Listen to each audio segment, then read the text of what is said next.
Motherfucking mini episode. Mini episode. Motherfucking mini episode. Welcome to another phenomenal episode of My Mama Told Me. The podcast where we dive deep into the pockets of black conspiracy theories. And we finally work to prove the theories of you, the listener. I'm David Bory. I'm Langston Kerman, and I feel like you're playing this like NPR all of a sudden in a way that I'm not used to. I'm just trying to work on my left hand. Okay, I hear you. Yeah, everything can't be hip hop and urban. Sometimes you gotta take it down to a Michael Barbaro type energy. I get that. Yeah, come on, man. I'm just trying to croon a little bit. Okay. Sabrina Tafanisi. Come on. If they don't know you have the range, you got to show it to them. Let's go. We're here. We're doing a motherfucking mini episode. It's a motherfucking mini episode. And we're very excited to read your emails, to talk to you about the bullshit that you think is substantial enough to send to us. That's very exciting. The goofy shit you take time out of your day to go to the bathroom at work again. You left your kids in the other room. You said, hold on, Junior. Just wait a minute. Daddy's working on something. And then you sent us an email. And that doesn't seem good. It's definitely the first sign to a lot of other signs that you got to get some shit together. Yeah. And your kids are growing up in that. And they're not going to be able to tell you that you're making that mistake, but we will. We're going to tell you straight up, you're making a mistake leaving your kids in the other room to send us emails, and it's going to damage them and the family that you're trying to build. So brother and or sister, they don't just see what you say, they see what you do. You got to lead by example. And if this is the example you're leading with, you're fucking up bad. Backbone starts at the home. That said, we're grateful for the email. Oh, we're going to read it. We're sorry for your son, but we're grateful for the email. And we're going to read you one. And you had one that you were especially excited about. And I read it. It's a doozy. I think it hits all the stuff we like to hit. It's from someone named Alan. The subject line, amazing subject line, especially because of the conversation we just had. Wells Fargo is the KKK of banks. Wow. Already that I wonder how that hits for you, because you were of the mind that Wells Fargo was a basic bitch bank, if I'm not mistaken. I thought that. You felt that was the one that anybody and everybody could have, whereas Chase was meant for the elite and emperors and dukes and whatnot. And now this may be because they gave me a bank account when no one would. And this is me taking their kindness for weakness, and I understand that in myself. Yeah. You're like, I know how much I got. If you're willing to work with me, you're fucking up. Yeah, you let me in the house, and now I know it's sweetening. And that, who's to say who's right? Now, this is the KKK of it all. I'm curious to know. Before we read anything, I'm curious to know how that hits your ear, because I don't think of the KKK as the community of the elite. That's what I was going to say. Also, if there's one thing I've learned doing this podcast, is that the KKK is not behind anything. Them dudes, that group, inept. I think we give the KKK so much credit, and the KKK has done almost nothing besides hang 6 people. You know what I mean? Well, they put on a hood and they meet a lot and they hang the shit out of 6 dudes, and that sucks. But I don't know that they've really put up the numbers that we're giving them credit for. I think there was a time. People used to talk about the ABA being more excited than the NBA, but then it was absorbed into what I assume is the government or neo-Nazis in the metaphor. I'm losing track. The point is, they've been quiet for a long time. Yeah, but if I can carry the metaphor a little bit, it sounds like you're suggesting I'm doing a little bit of that JJ Redick saying Bob Cousy was playing against plumbers and teachers and shit. That like, No, I agree with you though. Oh, that maybe they had an era, but that era can't match up with the current era of racism and shenanigans. That's what I think. I think in the modern day, they are falling behind. I see weird shit on the internet. Not one KKK recruitment video. And I've seen some racist videos. That does, yeah, that tracks for me as well. I'm not seeing a lot of I go to the dark underbelly of the internet as much as I can, and I'm not seeing a lot of people being like, "Hey, come KKK with us. We trying to clucks. Where my clucks heads?" Yeah, man. They wish they had branding that good. Yeah, I think it's just a bunch of fucking plumbers. I don't. Want to meet up? Here's a clue. And then you're like, oh, yeah, okay, fuck it. Something. Community outrage. Start a goddamn T-ball team. KKK, I'm disappointed in you. Yeah, there should be little 6-year-olds chanting KKK all the way as they lose to a bigger, blacker team.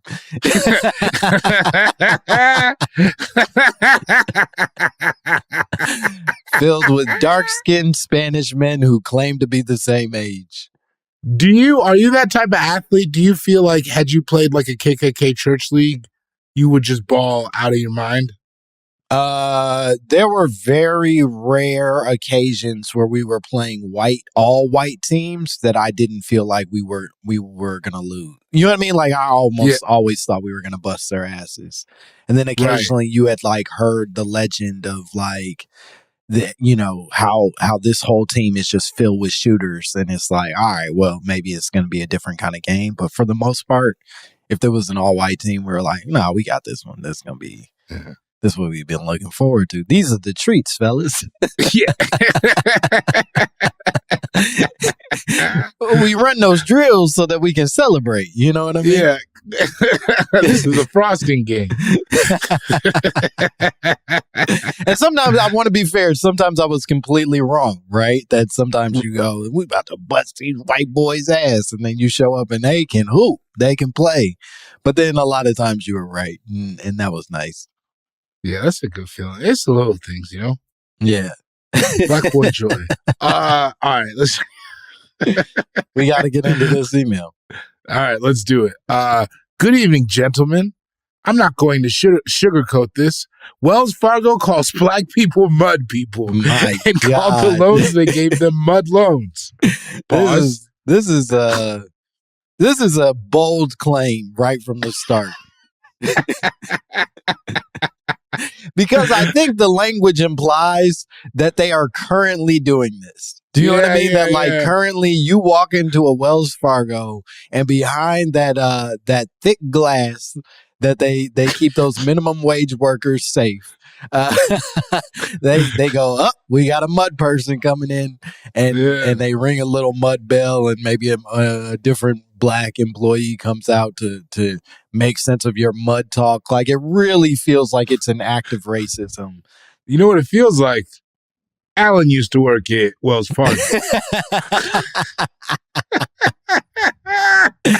His manager was like, Alan, get your mud ass in here. We gotta talk about your numbers this month. And he went to the bathroom ready to expose them on the biggest podcast in the world. That's right. None bigger. Certainly that we're aware of. Okay. They are absolutely the worst of the worst in terms of having a negative impact on the black community. We have all heard of redlining, but in case anyone, white people who are not informed, listening has not, in very short order, it was in part the practice of not giving black people loans to buy homes in good neighborhoods. There was a lot more to it than that, including the drawing of maps with red lines around, he spelled red wrong. Which, That's okay. He tried his best. That's okay. He's trying. My man's making Which a point. was- Let him cook. Let him cook. that including the drawing of maps with red lines around the neighborhoods, but that's not what makes Wells Fargo the KKK of banks. Mm. It's my manager, Rick. He didn't say that. He didn't say anything about the manager, Rick. That's that cracker asked me about my greens in the fridge one more time. He says, he says, Wells Fargo was part of a process known as reverse redlining. Reverse redlining was the intentional targeting of black and brown individuals for subprime mortgages. This isn't to say that Wells Fargo were the only ones giving out subprime mortgage. Wells Fargo was going out of their ways, literally targeting black churches to find people who they could trap in a cycle of generational poverty. This wasn't even a classist thing. They were giving white people with bad credit and low income good loans and giving black people with good credit subprime mortgages just because they are a legit institution of hate. Now, I know we three are all aware of how the subprime mortgage shit went down, but for the sake of your listeners and viewers, I am attaching a visual aid created by the International Monetary Fund that illustrates it quite well so that your uninformed listeners can know what we are talking about. Hopefully, I didn't make too many spelling errors. It's hard to proofread when angry. Well, Please, for the love of God, divest from Wells Fargo ATM. So, I do know about the housing crisis. okay. Tell us what you know about the housing crisis. I mean, they did that to everybody, is what I'm saying. That was the housing. That was what happened. You're speaking specifically to the 2008 housing the subprime crisis. loans. That was just what they were. You never saw The Big Short? I wasn't asking because I was unaware. I was asking because I thought you had more to say about it, and you were like, "Yeah, I'm aware." And then you stopped. No, unfortunately, but that's what he just described. He just said what happened. Like, I wish that they were doing that because I don't wish, but I understand the idea, but they were doing it to everyone. Any poor people could get it. It is worth noting that as we're talking about the mud people claim of it all, he does link to an article from the Financial Times. Now, I do not have a subscription to the Financial Times, so I can't read the article that Alan has linked to us, and I have no intention on subscribing to Financial Times because that don't even kind of sound like some place I need to be at. That said, I did some separate research, and The Root actually has an article that refers to the same issue, ghetto loans for mud people. And as it basically, I'm going to do a quick read before I keep talking around the time of the end. And I thank you because I do not accept cookies. But that's an episode for a different day. Mud is not a great one either. Yeah, it's a nasty thing to call people. It's like just overall, I'd say that's not nice. it feels too inside baseball. Like, you ever met somebody where it's like, oh, I don't know, me and my family, we call Samoans Samoas or whatever. Like, It feels like that, where it's like a real personal jab. It's personal, but then it also is one of those where it's like you didn't think very hard on it. Do you know what I mean? It rings the same as like the sand N-word version of the thing. I don't know what our rule is for saying N-word, because I get to say nigga, but I don't know that I get to say sand in. You know what I mean? Like, that's complicated. Brother, the goalpost keeps changing every day because I want to say it.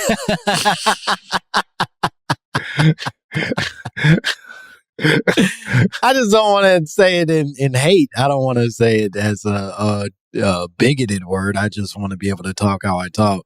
I want to say it in community. But here's the issue. If you say sand, then they get to do it too.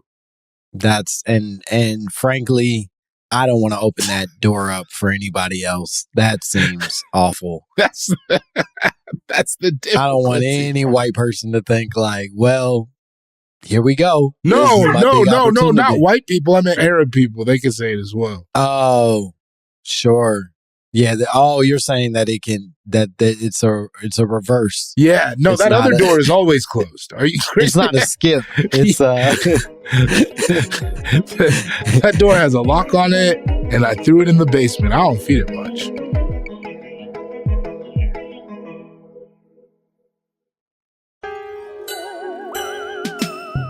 Yeah, the Root similarly makes a lot of the same arguments that our boy Alan is making, that not only did they target black people for these subprime mortgages, but they also sort of called them these ghetto loans, these mud people loans, God as damn. a way of sort of, I don't know, making us both stupid and feel small. I really don't understand.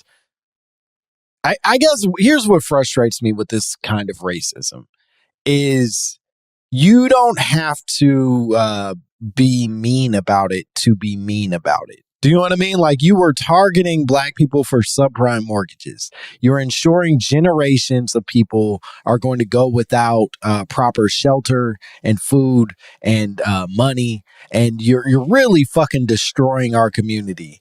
You could at least find a more endearing way of referring to us. You don't have to like make a jab on top of a jab. Is the act not enough? You beat the fuck out of me. God man. damn. I think it speaks to the they'll never see this aspect of it. You know what I mean? Like, to do Yeah. that internal, because I think you could kind of get away with it if you didn't use those terms and it was leaked. You could, you know what I mean? It's just, yeah, we were looking at people for loans. But when you add that on top of it, that's like, those mud people aren't ever going to get computers and find out what, you know what I'm saying? Like, it speaks to a real, that's how high above it I feel like they feel. Yeah, and here's what I will also say, and I don't say this as a defense of Wells Fargo and their ghetto loans, but it sounds, based off of the article, like this all came out of a lawsuit that happened in Baltimore. That basically people were suing in Baltimore, claiming that these loans felt targeted. And in the unearthing of information, they discovered that these loans had been labeled as ghetto loans for mud people, right? And I wonder how much of that was just a local bank acting the fuck up that then becomes sort of like the label for all of Wells Fargo. Oh, that's when in fact, interesting. like, Wells Fargo probably was signing off on like targeting black people. They didn't give a fuck, but they weren't like being like, call them mud. You know what I mean? Yeah. Mr. Fargo wasn't like, they're mud people. He's just like, I don't give a fuck. Target the niggas over there. Yeah, go get them. Yeah, mud people. It was Alan who worked at that branch. Somebody fucked his wife. No.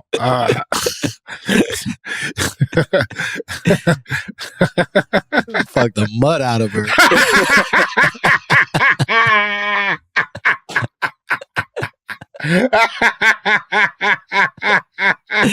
And Alan was like, I'll get you yet.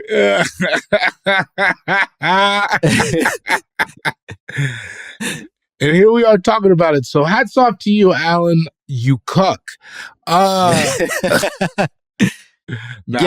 just wonder how much of this is more rooted in, which feels like it often, not always, but a lot of times is that a local, an individual, a small market moment sort of becomes the face of a larger organization, right? It's not that every single person in all of these institutions is saying these words out loud. Right. It's that the institution signs off on a bunch of bad behavior and looks past the fucking crazy racism of a local branch manager who is just doing too much.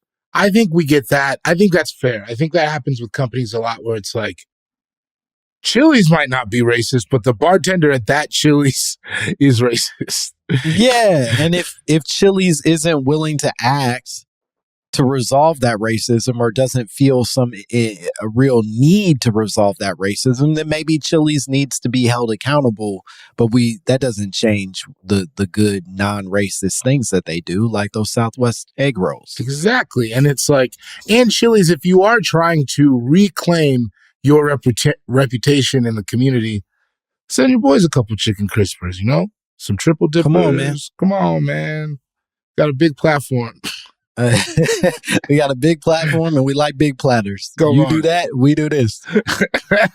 Fuck with us, Chili's. Come on. We sick of Chili's not fucking with us, man. It's been a long run, Especially for this podcast. I fuck with them. I was in a Chili's not 2 weeks ago. Whoa, recently. Yeah.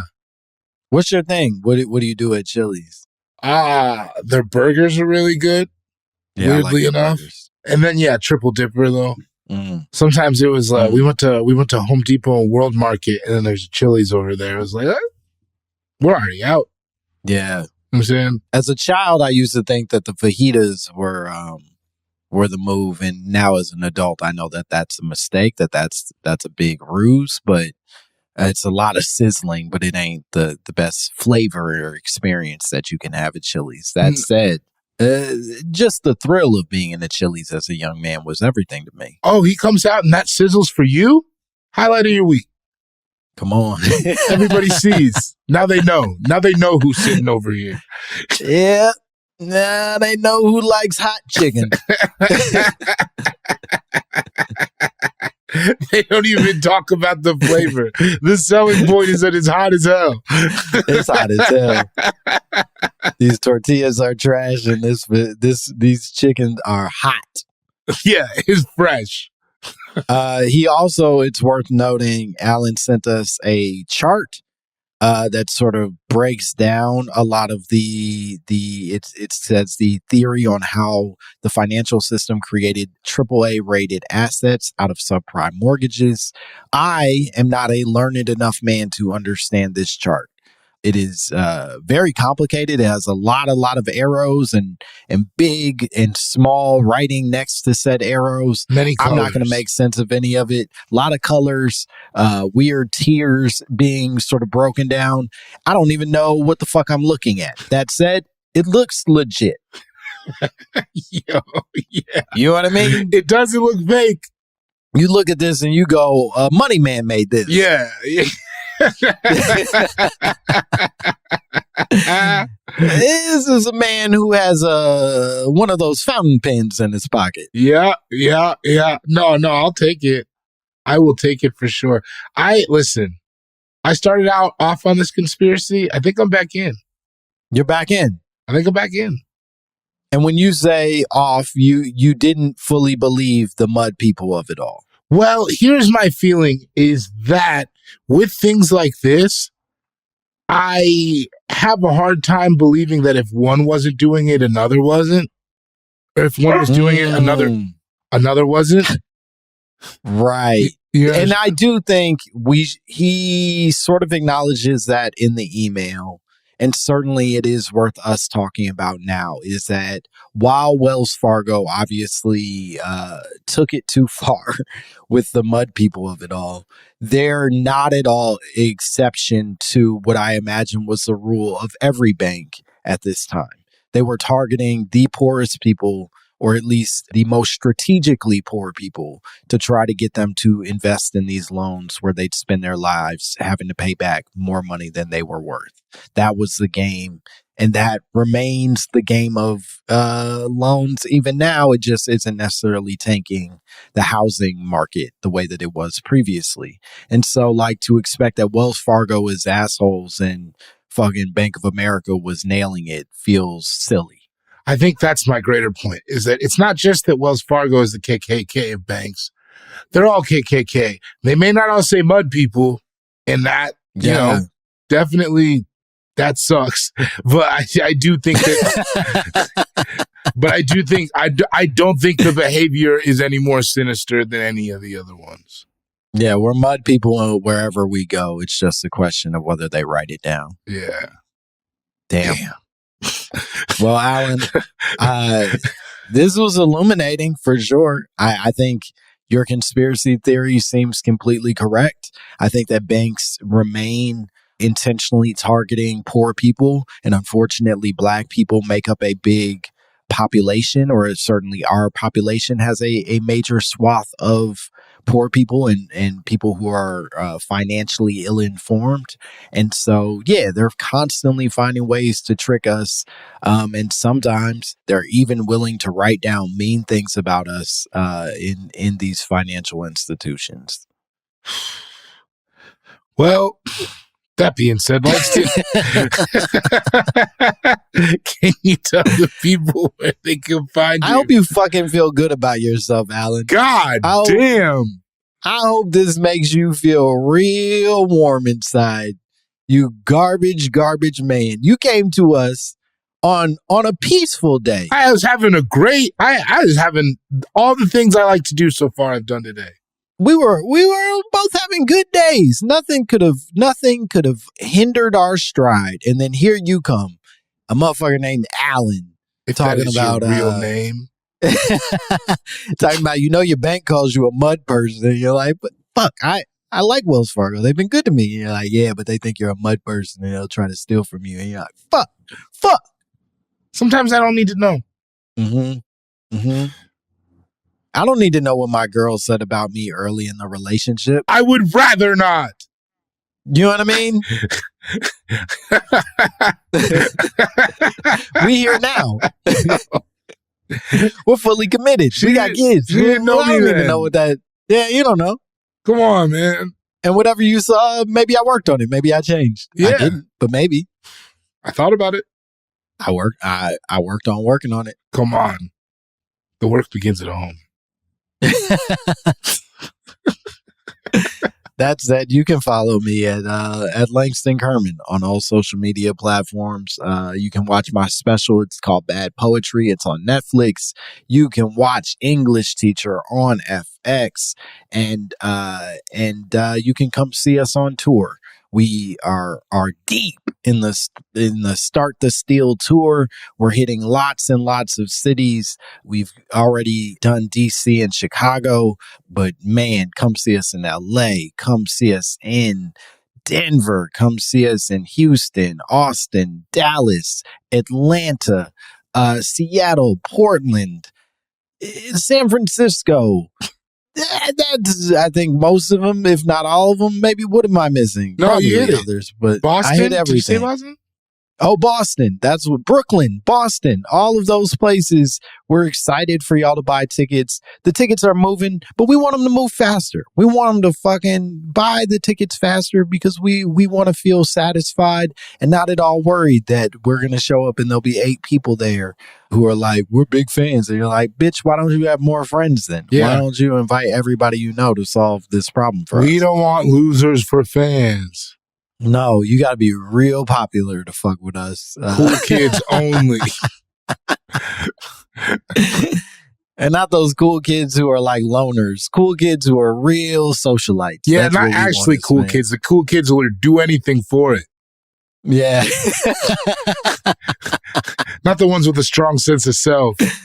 Yeah, no. Cool kids who don't even smoke cigarettes but would skip class to sit on the church with the kids who did smoke cigarettes because you just wanted to fit in. The weak ones you can talk into drinking at school and having sex.